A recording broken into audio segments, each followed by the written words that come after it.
वंदे मातरम दोस्तों, बहुत बहुत स्वागत है आप सभी का न्यूज़ इंडिया में। और अभी तक आपने इस वीडियो को लाइक नहीं किए तो लाइक कर लीजिए, और चैनल पर नए हैं तो चैनल को सब्सक्राइब कर लीजिए, साथ में बेल आइकन भी प्रेस कर लीजिए और वीडियो को ज़्यादा से ज़्यादा शेयर कीजिए।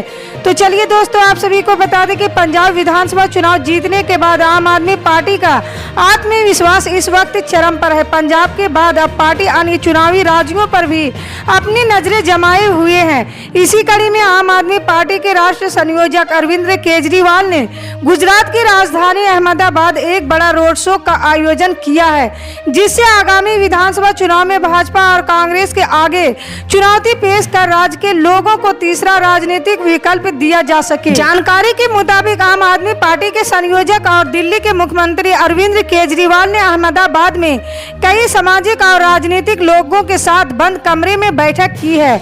27 मार्च को केजरीवाल भारतीय ट्राइबल पार्टी के नेता और डीडीयापाड़ा से विधायक महेश वसावा से मुलाकात की। उनकी पार्टी के पास वर्तमान में 2 विधायक है। इस मुलाकात के बाद अब ये कयास लगाए जा रहे हैं कि आने वाले विधानसभा चुनाव में उनकी पार्टी आम आदमी के गठबंधन कर सकती है।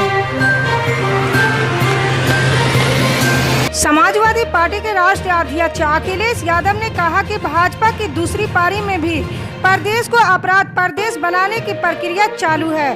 भाजपा प्रदेश में अराजकता और अव्यवस्था को इसलिए बढ़ावा देती है ताकि लोग सुरक्षा में तनावपूर्ण जिंदगी जीने को बाध्य हो। अखिलेश ने रविवार को जारी बयान में कहा कि गाजियाबाद, बुलंदशहर, आगरा में दिन दहाड़े लूट की घटनाएं हो रही है। झूठे विज्ञापनों और भाषणों से भाजपा नाकामियां ढकने का काम कर रही है, लेकिन सच को कब तक छुपाएंगे। जनता जानती है कि सत्ता संरक्षित अपराधी है। जब खुलेआम वारदाताओं कर रहे हैं तो उन पर लगाम कौन लगाएगा। तमिलनाडु में तीसरी राजनीतिक ताकत बनने के भाजपा के दावों की खिल्ली उड़ाते हुए मुख्यमंत्री एमके स्टालिन ने तीखा कटाक्ष किया है। डीएमके प्रमुख स्टालिन ने कहा है कि ये कुछ इस तरह है जैसे कि एक छात्र परीक्षा में 90% अंक पाए, दूसरा 50% और तीसरा छात्र किसी तरह 10% अंक ही ला पाए और कहे कि वो तीसरे नंबर पर आया है। फिर उन्होंने पूछा कि क्या 10% अंक पाने वाले छात्र को तीसरा स्थान पर रखा जा सकता है। स्टालिन ने कहा कि ये मानना गलत है कि भाजपा ने हाल ही में 5 राज्यों में हुए विधानसभा चुनाव में भारी जीत हासिल की। स्टालिन ने पीटीआई भाषा को दिए साक्षात्कार में कहा कि 5 राज्यों में हुए विधानसभा चुनाव के परिणाम भाजपा के लिए नकारात्मक रहे। स्टालिन ने कहा कि उत्तर प्रदेश विधानसभा चुनाव में भाजपा की सीट घटी है और उसे उप मुख्यमंत्री समेत 10 मंत्रियों को चुनाव में हार का सामना करना पड़ा है। इसी तरह गोवा में कई दिग्गज भाजपा नेता हार गए, जबकि उत्तराखंड में भाजपा के मुख्यमंत्री तक अपनी सीट नहीं बचा पाए हैं। अभिनेता कमाल खान अक्सर विवादित ट्वीट की वजह से सुर्खियां में रहते हैं। कभी पीएम मोदी पर तंज तो कभी कांग्रेस पर हमला, कभी केजरीवाल की तारीफ तो कभी यूपी में बीजेपी के जीतने पर देश छोड़ने का ऐलान कर चर्चाओं में बने रहते हैं। अभी फिर कमाल आर खान ने पीएम मोदी का मजाक उड़ाया है। कमाल आर खान ने ट्वीट पर लिखा कि मोदी जी एक ऐसे स्कूल में पढ़े जिसमें कोई दूसरा नहीं पढ़ा, इसलिए उनका कोई सहपाठी नहीं मिलता। मोदी जी एक ऐसा चाय की दुकान थी जिससे चाय खरीदने वाला कहीं नहीं पाया जाता। मोदी जी एक ऐसे भिक्षुक थे जिनको भिक्षा देने वाला कोई नहीं मिलता, इसलिए कहता हूँ कि वो 8वां अजूबा है। 12 से 14 साल के 34,000 बच्चों का टीकाकरण हो चुका है। जिले में 12 से 14 साल की उम्र के 42.5% बच्चों का पिछले 12 दिन में पहला टीका लग चुका है। 23 मार्च से 3 अप्रैल के बीच में 34,721 बच्चे पहला टीका लगवा चुके हैं। जिन बच्चों को 23 मार्च को पहला टीका लगा था उन्हें दूसरा टीका 20 अप्रैल के आसपास लगेगा। स्वास्थ्य अधिकारियों का कहना है कि सोमवार से निजी व सरकारी सभी स्कूल 1 मई तक खुलेंगे। स्कूल में बच्चे भी पढ़ने के लिए पहुँचेंगे। लखीमपुर हिंसा मामले में मुख्य आरोपी आशीष मिश्रा की जमानत के खिलाफ दायर याचिका पर आज सुप्रीम कोर्ट में सुनवाई हुई। याचिकाकर्ताओं के वकील दुष्यंत दवे ने इलाहाबाद हाई कोर्ट के फैसले को रद्द करने की मांग की है। बता दें कि इलाहाबाद हाई कोर्ट ने आशीष मिश्रा को जमानत दी थी। जमानत दिए जाने के बाद 15 फरवरी को उसे जेल से रिहा किया गया था। सोमवार को हुई सुनवाई के बाद अदालत ने अपना फैसला सुरक्षित रख लिया है।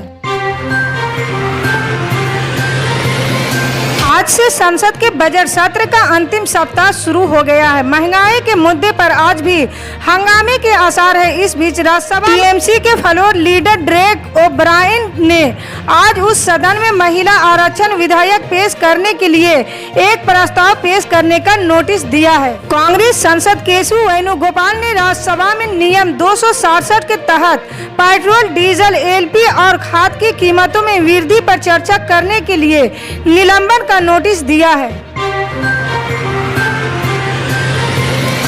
राजस्थान के करौली जिले शनिवार को हिंदू नववर्ष के मौके पर बाइक रैली के दौरान दो समुदायों के बीच हुए पथराव के बाद अब हालात सामान्य की तरफ लौट रहे हैं। बाइक रैली के दौरान पथराव की घटना होने के बाद वहां हालात बिगड़ गए, जिसका रूप कुछ ही देर में हिंसा ने ले लिया। वहीं दुकानों में आगजनी की घटना के बाद से इलाके में तनाव है। घटना के 2 दिन बाद जहां हालात धीरे धीरे सामान्य हो रहे हैं। बता दें कि हिंसाग्रस्त इलाके में अभी भी भारी पुलिस फोर्स तैनात है। हालांकि इलाके में अभी भी धारा 144 लगी है, लेकिन जरूरी सेवाओं और दुकानों को समय सीमा के तहत खोलने की छूट दी गई है।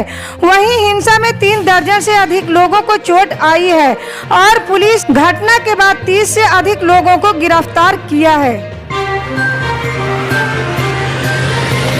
बिहार की राजधानी पटना में बड़ा बवाल हुआ है। यहां पटना बाईपास पर रविवार देर शाम एक पुलिस बस ने 2 मोटरसाइकिल सवार को कुचल दिया, जिसमें एक युवक की मौत हो गई। युवक की मौत से गुस्साए लोगों ने पुलिस की बस में आग लगा दी, जिसके बाद पटना बाईपास सहित कई थाने की पुलिस मौके पर पहुंची। यहां पुलिस और पब्लिक के बीच घंटों तक उग्र झड़प होते रहे। इस दौरान स्थानीय लोगों ने कई गाड़ियों में तोड़फोड़ की। लोगों के उग्र प्रदर्शन की वजह से पटना बाईपास इलाके में घंटों अफरा तफरी का माहौल रहा। घटना के बाद पथराव और फायरिंग से 4 लेन रण क्षेत्र बना रहा। लोगों ने पुलिस के साथ जाम में फंसे लोगों की गाड़ियों पर भी पथराव किया, जिससे कई गाड़ियों के शीशे टूट गए।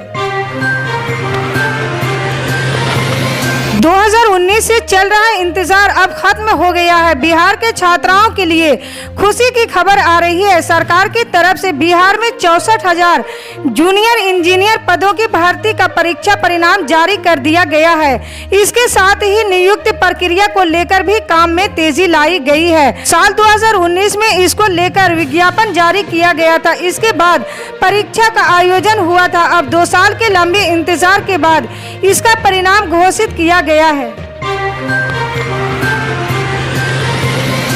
बजट सत्र के बीच गुरुवार को मार्च से जुलाई के बीच रिटायर होने वाले राज्यसभा सांसदों को विदाई दी गई। इसमें प्रधानमंत्री नरेंद्र मोदी, उपराष्ट्रपति वेंकैया नायडू, लोकसभा स्पीकर ओम बिरला मौजूद रहे। प्रदेश से भी 4 सांसद हैं। ओम माथुर, केजे अल्फोंस, राजकुमार वर्मा, एन हर्षवर्धन सिंह, ये चारों ही भाजपा से है। इनका कार्यकाल आगामी 4 जुलाई तक रहेगा, लेकिन इससे पहले इन सीटों पर चुनाव हो जाएंगे। मौजूदा संख्या बल के हिसाब से कांग्रेस की 2 और भाजपा की 1 सीट पर जीत तय है। चौथी सीट पर कड़ा मुकाबला होने वाला है कि बाड़ाबंदी भी होगी। गौरतलब है कि 2 साल पहले जून 2020 में राज्यसभा की 3 सीटों पर हुए चुनाव कांग्रेस 2 सीटें जीतने में कामयाब रही थी। इसी तरह की पल पल के अपडेट जानने के लिए जुड़े रहे हमारे न्यूज इंडिया के साथ। मिलते हैं अगली बड़ी खबर में, तब तक के लिए जय हिंद।